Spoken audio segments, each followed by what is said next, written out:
ಜಕ್ಕೂರು ಸಮೀಪದ ಎಂಸಿಎಚ್ಎಸ್ ಲೇಔಟ್ನಲ್ಲಿ ರಸ್ತೆ ಜಟಾಪಟಿ ಕಂಡುಬಂತು. ಈ ಸ್ಟೋರಿಯನ್ನ ನಿಜಕ್ಕೂ ಕಂದಾಯ ಸಚಿವರಾದಂಥ ಕೃಷ್ಣ ಬೈರೇಗೌಡರು ನೋಡಲೇಬೇಕು. ಯಾಕಂದ್ರೆ ನಿಮ್ಮದೇ ಇಲಾಖೆಯ ಅಧಿಕಾರಿಯ ದರ್ಪ ನೋಡಿ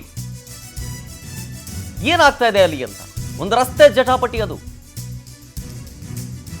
ಕಂದಾಯ ಸಚಿವ ಕೃಷ್ಣ ಬೈರೇಗೌಡರು ಈ ಸ್ಟೋರಿಯನ್ನ ನೋಡಲೇಬೇಕು. ನಿಮ್ಮದೇ ಇಲಾಖೆಯ ಅಧಿಕಾರಿಯ ದರ್ಪವನ್ನ ನೋಡ್ಬೇಕು ನೀವು.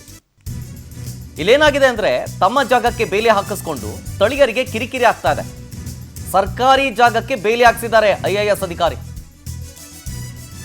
ಸರ್ಕಾರಿ ಜಾಗ ಅದು, ಅಲ್ಲಿಗೆ ಬೇಲಿ ಹಾಕಿಸ್ಬಿಟ್ಟು ಸ್ಥಳೀಯರಿಗೆ ಕಿರಿಕಿರಿ ಉಂಟು ಮಾಡ್ತಾ ಇದ್ದಾರೆ. ರಸ್ತೆ ಬದಿಯಲ್ಲಿ ಓಡಾಡೋದಕ್ಕೂ ತೊಂದರೆ ಆಗ್ತಾ ಇದೆ ಅಂತ ಸ್ಥಳೀಯರು ನೇರ ಆರೋಪ ಮಾಡ್ತಾ ಇದ್ದಾರೆ. ಐಎಎಸ್ IPS ಅಧಿಕಾರಿಗಳು ವಾಸ ಇರುವಂತಹ ಜಾಗದಲ್ಲಿ ರಸ್ತೆಯ ವಿವಾದ ಆಗಿದೆ. ಅದು MCHS ಲೇಔಟ್. ಅಲ್ಲೇ ರಾಜೇಂದ್ರ ಕಟಾರಿಯಾ ಅವರ ಮನೆ ಇದೆ. ಇವರು ಕಂದಾಯ ಇಲಾಖೆಯ ಪ್ರಧಾನ ಕಾರ್ಯದರ್ಶಿ ರಾಜೇಂದ್ರ ಕಟಾರಿಯಾ. ಇಲ್ಲಿ ಪಾರ್ಕಿಂಗು ಟ್ರಾಫಿಕ್ ನೆಪದಲ್ಲಿ ರಸ್ತೆಗೆ ಬೇಲಿ ಹಾಕಿಸಿ ಕ್ಲೋಸ್ ಮಾಡಿದಾರಂತೆ. ಅಧಿಕಾರಿ ರಾಜೇಂದ್ರ ಕಟಾರಿಯಾ ಅವರ ನಡೆಗೆ ಸ್ಥಳೀಯರು ಆಕ್ರೋಶವನ್ನ ಹೊರ ಹಾಕ್ತಾ ಇದ್ದಾರೆ. ಓಡಾಡೋದಕ್ಕೆ ತೊಂದರೆ ಆಗ್ತಾ ಇದೆ, ಇವ್ರ ಮನೆಗಳಿಗೆ ತೊಂದರೆ ಆಗುತ್ತೆ ಅಂತ ಬೇಲಿ ಹಾಕ್ಬಿಟ್ಟು ರಸ್ತೆಗೆ ಬಂದಿದೆ. ಅದು ರಸ್ತೆಗೆ ಬೇಲಿ ಹಾಕ್ಸಿದ್ದಾರೆ. ಈಗ ಓಡಾಡೋದಕ್ಕೆ ತೊಂದರೆ ಆಗ್ತಾ ಇದೆ ಸ್ಥಳೀಯರಿಗೆ ಅಂತ ಹೇಳಿ ಆಕ್ರೋಶವನ್ನ ಹೊರ ಹಾಕ್ತಾ ಇರೋದು. ಅದು ನೋಡಿ, ಸ್ಥಳೀಯರು ಆಕ್ರೋಶವನ್ನ ಹೊರ ಹಾಕ್ತಾ ಇದ್ದಾರೆ. ಟ್ರಾಫಿಕ್ ನೆಪದಲ್ಲಿ ರಸ್ತೆಗೆ ಬೇಲಿ ಹಾಕ್ಸಿದ್ದಾರೆ ಅಂತ. ಏನಕ್ಕೆ ಹಾಕ್ಸಿದ್ರು, ಯಾಕೆ ಕ್ಲೋಸ್ ಮಾಡಿಸಿದ್ರು? ಸ್ಥಳೀಯರ ನಡುವೆ ವಾಗ್ವಾದ ನಡೀತಾ ಇದೆ ನೋಡಿ.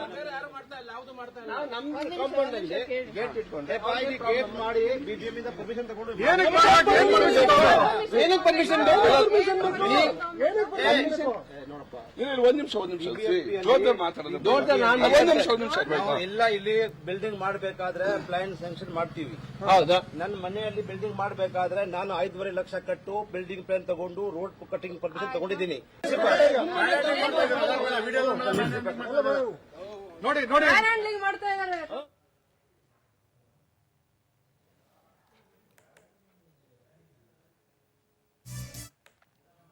ನೋಡಿ, ಇನ್ನೊಂದು ಪ್ರಶ್ನೆ ಅಂದ್ರೆ, ರಾಜೇಂದ್ರ ಕಟಾರಿಯಾ ಅವರ ಒತ್ತಾಯಕ್ಕೆ ಅಧಿಕಾರಿಗಳೇನಾದ್ರೂ ಮಣಿದ್ರ?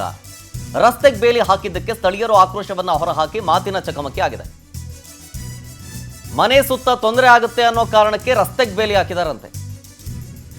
ಇವರ ನಡೆಗೆ ಸಾರ್ವಜನಿಕರು ಆಕ್ರೋಶವನ್ನ ಹೊರ ಹಾಕ್ತಾ ಇದ್ದಾರೆ. ಮತ್ತೊಂದು ಕಡೆ MCHS ಲೇಔಟ್ ಸುತ್ತಲೂ ಕೂಡ ಗೇಟ್ ಅಳವಡಿಕೆ ಮಾಡಲಾಗಿದೆ. ಗೇಟ್ ಅಳವಡಿಸಿದ್ರಿಂದ ಸಾರ್ವಜನಿಕರಿಗೆ ಓಡಾಟಕ್ಕೆ ತೊಂದರೆ ಆಗ್ತಾ ಇದೆ. ಸ್ಥಳೀಯರ ಜೊತೆ ವಾಗ್ವಾದ ಕೇಳಿದ್ರು ರಾಜೇಂದ್ರ ಕುಮಾರ್ ಕಟಾರಿಯಾ. ಕಂದಾಯ ಇಲಾಖೆಯ ಪ್ರಧಾನ ಕಾರ್ಯದರ್ಶಿ ರಾಜೇಂದ್ರ ಕಟಾರಿಯಾ. ಇವರ ಈ ನಡೆ ಸಾರ್ವಜನಿಕರ ಆಕ್ರೋಶಕ್ಕೆ ಕಾರಣ ಆಗಿದೆ. ಮನೆ ಸುತ್ತ ತೊಂದರೆ ಆಗುತ್ತೆ ಅನ್ನೋ ಕಾರಣಕ್ಕೆ ರಸ್ತೆಗೆ ಬೇಲಿ ಹಾಕಿದ್ದೀರ. ಯಾಕದು? ರಸ್ತೆಗೆ ಬೇಲಿ ಹಾಕೋದ್ರಿಂದ ಏನ್ ಸಿಗತ್ತೆ? ಜನರಿಗೆ ಓಡಾಡೋದಕ್ಕೆ ತೊಂದರೆ ಆಗುತ್ತಲ್ವಾ? ಹೀಗಂತ ಪ್ರಶ್ನೆ ಮಾಡಕ್ ಸಂದರ್ಭದಲ್ಲಿ ವಾಗ್ವಾದ ಆಗಿದೆ.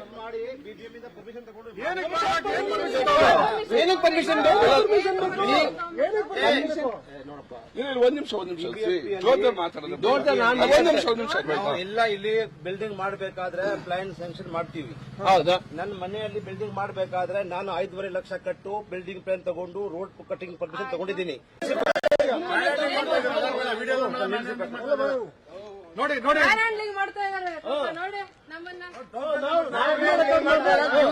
ನಮ್ಮನ್ನ ಮ್ಯಾನ್ ಹ್ಯಾಂಡ್ಲಿಂಗ್ ಮಾಡ್ತಾರೆ, ಬಂದಿಲ್ಲ.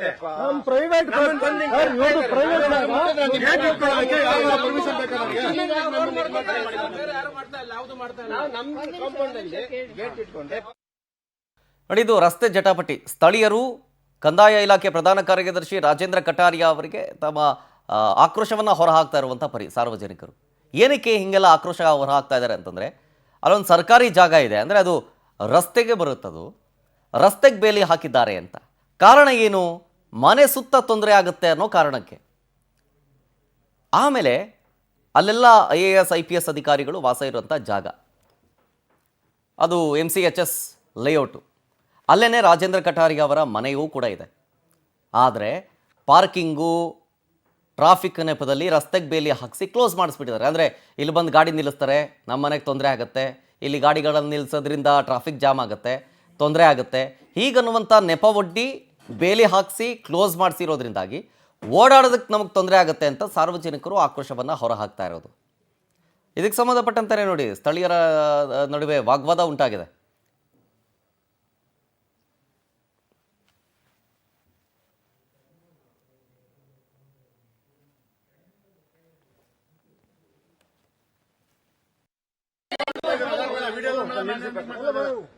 ನೋಡಿ ನೋಡಿ ಹ್ಯಾಂಡ್ಲಿಂಗ್ ಮಾಡ್ತಾ ಇದಾರೆ ನೋಡಿ ನಮ್ಮನ್ನ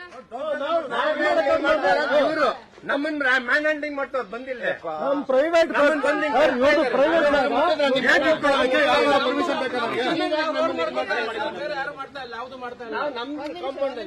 ಗೇಟ್ ಇಟ್ಕೊಂಡೆ ಗೇಟ್ ಮಾಡಿ ಇಲ್ಲ ಬುಡ ಇಲ್ಲ.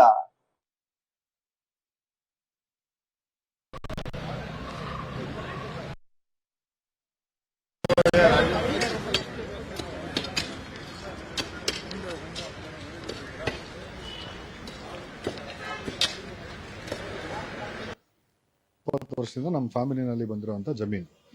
ಈ ಜಮೀನಲ್ಲಿ ಮುಂಚೆ ರೈತರುಗಳು ಯಾವ ರೀತಿ ಬದುಗಳು ಕಟ್ಕೊಂಡಿರೋ ಅದ್ರ ಪ್ರಕಾರ ಕಾಂಪೌಂಡ್ ಹಾಕೊಂಡಿದ್ರು. BDN ಅವ್ರು ಬಂದು ಲೇಔಟ್ ಮಾಡಿದ್ರು. ಅವಾಗ್ಲೂ ನಮ್ಗೇನು ಗೊತ್ತಾಗ್ಲಿಲ್ಲ ಇಲ್ಲಿ ಓಣಿ ಹೋಗ್ತಿದೆ ಅಂತ ಅಂತ ಹೇಳಿ. ಆಮೇಲಿಂದ ತಹಸೀಲ್ದಾರ್ ಅವರು 23ನೇ ಇಸ್ವಿ 11ನೇ ತಿಂಗಳಲ್ಲಿ ಒಂದು ಅವ್ರಾಗವ್ರೇನೆ ಒಂದು ಸರ್ವೆ ಮಾಡ್ತಾರೆ. ಸರ್ವೆ ಮಾಡಿದ್ದಾದ್ಮೇಲೆ ನಮ್ಗೆ ಒಂದು ನೋಟಿಸ್ ಕೊಡ್ತಾರೆ. 76 ಸರ್ವೆ ನಂಬರ್ ಅಲ್ಲಿ 92 ಸರ್ವೆ ನಂಬರ್ ಅಲ್ಲಿ 76 ಸರ್ವೆ ನಂಬರ್ ಅಲ್ಲಿ ನೀವು ಓಣಿನ ಒತ್ತುವರಿ ಮಾಡ್ಕೊಂಡಿದ್ದೀರಿ. ಓಣಿ ಅನ್ನೋದು 2 ಸರ್ವೆ ನಂಬರ್ಗಳ ಎಂಡ್ಗಳ ಮಧ್ಯದಲ್ಲಿ ಇರುವಂತ ಜಮೀನು. 76 ಮತ್ತೆ 92 ನಮ್ದೆ. 76/3 92/3 ಎರಡೂ ನಮ್ದೆ. ಇದ್ರ ಮೇಲ್ಗಡೆ 92/2 ಕೂಡ ಬರುತ್ತೆ.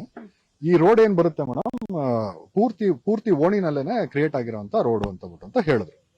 ಸರಿ ಸರ್, ಆಯ್ತು. ಓಣಿ ಅನ್ನೋದು ಆಕ್ಚುಲ್ ಆಗಿ ಏನಕ್ಕೆ ಬಂದಿರೋಂಥದ್ದು, ಜನ ಓಡಾಡ್ಲಿಕ್ಕೆ ಅಂತ ಹೇಳಿ 2 ಸರ್ವೆ ನಂಬರ್ಗಳ ಮಧ್ಯೆ ಬಿಡುವಂತ ಬದುಗಳು ಆ ರೀತಿಯಾದಂತ ಒಂದು ಸ್ಟ್ರಕ್ಚರ್ಗೆ ಓಣಿ ಅಂತ ಕರೀತಾರೆ.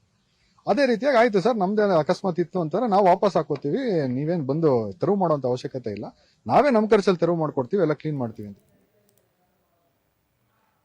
ನೋಡಿ, ಆಗಿದ್ದಿದ್ದು ಅವರ ಮನೆಗೆ ತೊಂದರೆ ಆಗುತ್ತೆ. ಮನೆಯ ಪಕ್ಕ ಇರುವಂಥ ಒಂದು ಸರ್ಕಾರಿ ಜಾಗ, ಅಲ್ಲಿ ಗಾಡಿಗಳು ಓಡಾಡ್ತವಂತೆ, ಅಲ್ಲಿ ಸುಮ್ಮನೆ ಪಾರ್ಕಿಂಗ್ ಮಾಡ್ತಾರೆ, ಟ್ರಾಫಿಕ್ ಜಾಮ್ ಆಗುತ್ತೆ ಅಂತ ಹೇಳಿ ಬೇಲಿ ಹಾಕ್ಬಿಟ್ಟಿದ್ದಾರೆ. ಬೇಲಿ ಹಾಕಿದಾಗ ಏನಾಯಿತು, ಆಬ್ವಿಯಸ್ಲಿ ಆ ರಸ್ತೆ ಕ್ಲೋಸ್ ಆಯಿತು. ಆ ರಸ್ತೆ ಕ್ಲೋಸ್ ಆದಾಗ ಓಡಾಡೋದಕ್ಕೆ ತೊಂದರೆ ಆಯಿತು. ಹಾಗಾಗಿ ಇವ್ರು ಯಾರು ಆ ಜಾಗಕ್ಕೆ ಬೇಲಿ ಹಾಕೋದಕ್ಕೆ? ಯಾರು ಅಧಿಕಾರ ಕೊಟ್ಟಿದ್ದು? ಅಲ್ಲಿ ಬೇಲಿ ಹಾಕ್ಸಕ್ಕೆ ಇವರು ಅಧಿಕಾರ ಕೊಟ್ಟಿದ್ದು ಯಾರು? IAS ಅಧಿಕಾರಿ ಆಗ್ಬಿಟ್ರೆ ಅವರು ಆಡಿದ್ದೆ ಆಟನ? ಹೀಗಂತ ಸ್ಥಳೀಯರು ಮಾಡ್ತಿರೋ ಪ್ರಶ್ನೆ ಅದು. ಈಗ ಹಂಗೆ ಅನ್ಸುತ್ತೆ, ಅವ್ರು IAS ಅಧಿಕಾರಿ ಆಗಿದ್ದಕ್ಕೆ ಅವ್ರು ಹಾಕಿಸ್ಬಿಟ್ರು ಅಂದರೆ IAS ಅಧಿಕಾರಿ ಆಗ್ಬಿಟ್ರೆ ಹಾಕ್ಸ್ಬಿಡೋದಾ? ಯಾರು ಹೇಳೋರಿಲ್ಲ ಕೇಳೋರಿಲ್ವಾ? ಅದೇ ಕೆಲಸನ ಬೇರೆ ಯಾರಾದರೂ ಮಾಡಿದರೆ ಬಿಟ್ಬಿಡ್ತಿದ್ರೆ ಇವಾಗ? ಹೀಗನ್ನೋ ಪ್ರಶ್ನೆಯನ್ನು ಸ್ಥಳೀಯರ ಮಾಡ್ತಾ ಇರೋದು. ಡೀಟೇಲ್ಸ್ ಕೊಡ್ತಾರೆ ಇನ್ನಷ್ಟು ನಮ್ಮ ಪ್ರತಿನಿಧಿ ಸುಷ್ಮಿತಾ ಪೂಜಾರಿ ಸ್ಥಳದಿಂದ ನೇರ ಸಂಪರ್ಕದಲ್ಲಿ ಜಾಯ್ನ್ ಆಗಿದ್ದಾರೆ. ಸುಷ್ಮಿತಾ, ಆಕ್ಚುಲ್ ಆಗಿದ್ದೇನು? ಈಗ IAS ಅಧಿಕಾರಿ ಆಗೋದ್ರು ಅಂತಂತ ಕಾರಣಕ್ಕೆ ಸರ್ಕಾರಿ ಜಾಗಕ್ಕೆ ಬೇಲೆ ಹಾಕಿಸ್ಬಿಡ್ಬೋದಾ? ಯಾರು ಕೇಳಂಗೆ ಇಲ್ವಾ ಅದ್ರ ಬಗ್ಗೆ? ಯಾಕೆ ಹಂಗೆ ಮಾಡಿದ್ರಂತೆ?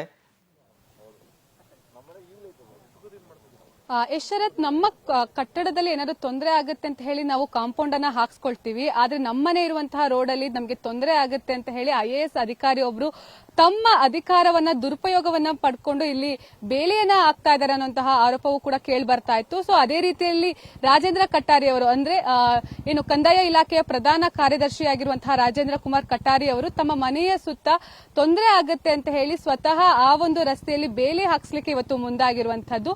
ಅಂದ್ರೆ ಈ ಒಂದು ಬೇಲಿ ಕೇವಲ ಕಳೆದ 1.5 ವರ್ಷದಿಂದಯೂ ಕೂಡ ಅವರ ಮನೆಯ ಸುತ್ತಮುತ್ತ ಒಟ್ಟು 8 ಗೇಟ್ಗಳನ್ನ ಹಾಕ್ಸ್ಕೊಂಡಿರುವಂತದ್ದು. ಅಂದ್ರೆ ಪ್ರಮುಖವಾಗಿ ಜಕ್ಕೂರಿನ MCHS ಲೇಔಟ್ ನಲ್ಲಿ ಎಲ್ಲರೂ ಕೂಡ IAS ಅಧಿಕಾರಿಗಳೇ ಅಲ್ಲಿ ವಾಸವಾಗಿರುವಂತದ್ದು ಹೆಚ್ಚಿದಾಗಿ. ಸೊ ಇಲ್ಲಿರುವಂತಹ ಜನರಿಗೆ ತೊಂದರೆ ಆಗುತ್ತೆ, ಅಲ್ಲಿರುವಂತಹ ಆಫೀಸರ್ಸ್ ಗಳಿಗೆ ತೊಂದರೆ ಆಗುತ್ತೆ ಅಂತ ಹೇಳಿ ಅವರು ಆ ಒಂದು ಲೇಔಟ್ ನವರು ಏನ್ ಮಾಡ್ತಾರೆ ಅಂತ ಹೇಳಿದ್ರೆ ಆ ಒಂದು ಲೇಔಟ್ ನ ಸುತ್ತ ಒಟ್ಟು 8 ಗೇಟ್ಗಳನ್ನ ಹಾಕ್ಸ್ಕೊಳ್ತಾರೆ. ಆ 8 ಗೇಟ್ ಅಲ್ಲಿ ಅದು ಬೆಳಿಗ್ಗೆ 5 ಗಂಟೆಗೆ ಓಪನ್ ಆಯ್ತು ಅಂದ್ರೆ ರಾತ್ರಿ 10 ಗಂಟೆಗೆ ಅದು ಕ್ಲೋಸ್ ಆಗುತ್ತೆ. ಒಂದು ವೇಳೆ ಏನಾದ್ರೂ ಎಮರ್ಜೆನ್ಸಿ ಇತ್ತು ಅಂತ ಹೇಳಿದ್ರೆ ಅಲ್ಲಿರುವಂತಹ ಸುತ್ತಮುತ್ತ ಸಾರ್ವಜನಿಕರು ಆ ಒಂದು ರಸ್ತೆನ ಬಳಸಲಿಕ್ಕೆ ಆಗೋದಿಲ್ಲ. ಎಲ್ಲೋ ಒಂದ್ ಕಡೆ ಇಲ್ಲಿರುವಂತಹ ಅಧಿಕಾರಿಗಳು ತಮ್ಮ ಅಧಿಕಾರವನ್ನ ದುರುಪಯೋಗ ಪಡಿಸ್ಕೊಳ್ತಾ ಇದ್ದಾರೆ ಅನ್ನುವಂತಹಕ್ಕೆ ಸಾಕಷ್ಟು ಸಾರ್ವಜನಿಕರು ಕೂಡ ಆಕ್ರೋಶವನ್ನ ಹೊರ ಹಾಕಿದ್ರು. ಅದೇ ರೀತಿಯಲ್ಲಿ ರಾಜೇಂದ್ರ ಕುಮಾರ್ ಕಟ್ಟಾರಿ ಅವರು ಕೂಡ ತಮ್ಮ ಮನೆ ಎದುರುಗಡೆ ಏನಾದರೂ ಸಾರ್ವಜನಿಕರಿಗೆ ಓಡಾಟಕ್ಕೆ ನಾವು ರಸ್ತೆನ ಬಿಟ್ಕೊಟ್ರೆ ಅಲ್ಲಿ ಪಾರ್ಕಿಂಗ್ ಅನ್ನ ಮಾಡ್ತಾರೆ, ಹಾಗೆ ಬೇರೆಯವರೆಲ್ಲ ಇಲ್ಲಿ ಬಂದು ಓಡಾಟವನ್ನ ನಡೆಸ್ತಾರೆ ಅಂತ ಹೇಳಿ ಸ್ವತಃ ಒಂದು ರಸ್ತೆಗೆ ಇಲ್ಲಿ ಬೇಲಿ ಹಾಕ್ಸ್ಲಿಕ್ಕೆ ಮುಂದಾಗಿರುವಂತದ್ದು.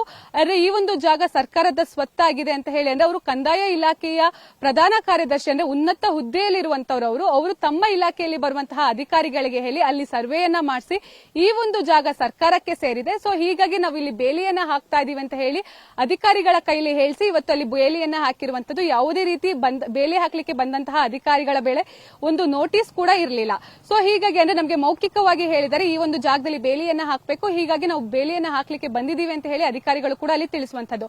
ಹೀಗಾಗಿ ಇಲ್ಲಿ ಸ್ಪಷ್ಟವಾಗಿ ಕಾಣಿಸುತ್ತೆ ಎಲ್ಲೋ ಒಂದ್ ಕಡೆ ರಾಜೇಂದ್ರ ಕುಮಾರ್ ಕಟ್ಟಾರಿ ಅವರು ಅಂದ್ರೆ ಅವರು ಸಾಕಷ್ಟು ಇಲಾಖೆಯಲ್ಲೂ ಕೂಡ ಉನ್ನತ ಹುದ್ದೆಯಲ್ಲಿ ಅವರು ಕೆಲಸ ಮಾಡಿರುವಂತಹದ್ದು. ಸಾರ್ವಜನಿಕರಿಗೆ ಅವರು ಸಹಕಾರಿಯಾಗಿ ಕೆಲಸವನ್ನ ಮಾಡಬೇಕಾಗತ್ತೆ. ಆದ್ರೆ ತಾವು ಇರುವಂತಹ ಮನೆಯ ರಸ್ತೆಯಲ್ಲಿ ಡಿಸ್ಟರ್ಬ್ ಆಗುತ್ತೆ, ತಮಗೆ ಡಿಸ್ಟರ್ಬ್ ಆಗುತ್ತೆ ಅನ್ನೋಂತಹ ಒಂದೇ ಒಂದು ಕಾರಣಕ್ಕೆ ಅಲ್ಲಿ ಸಾರ್ವಜನಿಕರಿಗೂ ಕೂಡ ಓಡಾಟಕ್ಕೆ ಅಲ್ಲಿ ನಿಷೇಧವನ್ನ ಹೇರಿಸಿ ಇವಾಗ ಬೇಲಿ ಆಗ್ತಾ ಇರುವಂತದ್ದು ಅಲ್ಲಿರುವಂತಹ ಸಾರ್ವಜನಿಕರ ಆಕ್ರೋಶಕ್ಕೂ ಕೂಡ ಕಾರಣ ಆಗಿದೆ. ಸದ್ಯ ಈ ಒಂದು ವಿಚಾರವನ್ನ ನಾವು ತೆಗೆದುಕೊಂಡು ಕೋರ್ಟ್ಗೆ ಹೋಗ್ತೀವಿ ಅಂತ ಹೇಳಿ ಅಲ್ಲಿರುವಂತಹ ನಿವಾಸಿಗಳು ಹಾಗೆ ಸ್ಥಳೀಯರು ಕೂಡ ತಿಳಿಸಿರುವಂತದ್ದು. ಕಾದ್ ನೋಡ್ಬೇಕಾಗಿದೆ ಶರತ್, ಸೋಮವಾರದ ನಂತರ ಅವರು ಕೋರ್ಟ್ ಮೊರೆ ಹೋಗ್ತಾರಾ ಇಲ್ವಾ ಅಂತ ಹೇಳಿ. Okay, thank you Sushmita ಡೀಟೇಲ್ಸ್ಗಾಗಿ.